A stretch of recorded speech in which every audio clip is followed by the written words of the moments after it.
We move on now, I think, to a rather lovely part of the evening, because I'd like to invite onto the stage to say a few words, and then to have a little ceremony to reveal and formally launch the book.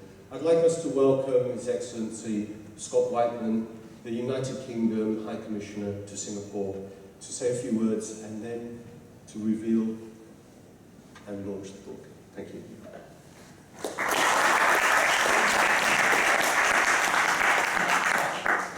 Well, ladies and gentlemen, thank you very much for your warm welcome. And for me, it's a real pleasure and privilege, as it were, to be here.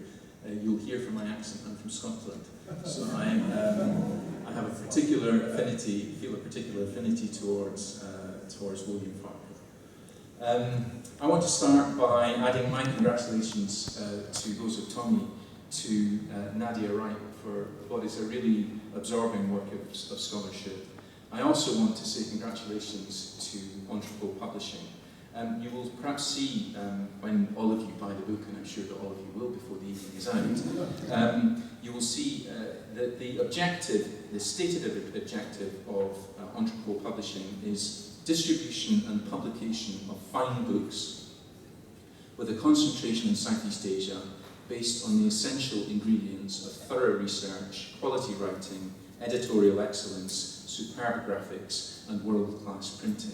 And when you open this book, and read this book, that's exactly what you will find. Any book to own a book is a great pleasure. To touch a book should be a great pleasure. And to touch this book and turn its pages, the quality of the paper that's used, believe me, it's essential pleasure. So you won't just enjoy the scholarship, you're going to enjoy owning and possessing this book as well. But like the best works of historical research, this book actually changes the way that we think about a key period in Singapore's history. And it's forcing us to reassess the roles of the key historical actors of the time, Raffles and Farquhar. For the first time, I think, it offers us a rounded portrait of the neglected figure of William Farquhar, and it provides us with new insights into the familiar figure of Stamford Raffles. Both men were, of course, men of their times and men of their country.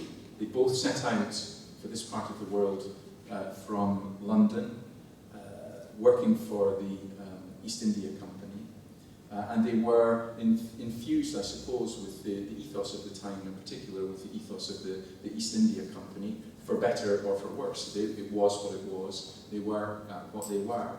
And they reflected the values of the age and the country that they were coming from, the country in which they were born. We understand, I think, from Nadia's book now, that the re-emergence of Singapore as a major trading port in this part of the world would not have happened without both of them playing an important part, playing their own part in their own way. As Tommy said, Raffles the man of vision, and in a certain sense, Farquhar the man of action. But of course, what it is that Nadia clearly explains, I think, is the fundamental role that Farquhar played in the vital early years. We see him as a highly professional administrator, not just in Singapore, but also for many years before that in Malacca. But what I find really interesting is to see in how many different respects Farquhar's preoccupations prefigured some of the themes of public policy that we see in Singapore today, and that have been the hallmark, in fact, of Singapore throughout its experience as an independent nation. Farquhar's commitment to racial harmony, his focus on the development of infrastructure as a prerequisite for successful development of the port, and the successful development of Singapore as an entity, an economic entity.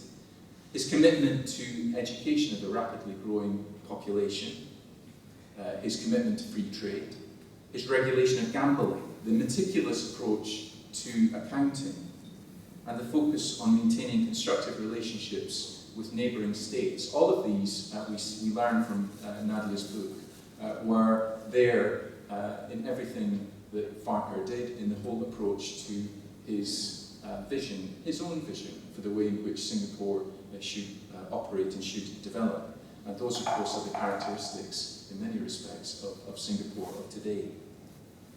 I think Farquhar comes across from the book as a proud man, but a sympathetic character. The tributes to him from the different communities in Singapore and Malacca, when he left the region for the last time, read like expressions of genuine warmth and esteem. They don't feel like people just going through the motions. And they reflect well, I think, on the man and on what he achieved in this part of the world. So I think we owe a debt to Tommy for pushing for the reappraisal of Farquhar for many years. I think we owe everyone at Entrepôt Publishing a debt of gratitude as well for rising to that challenge.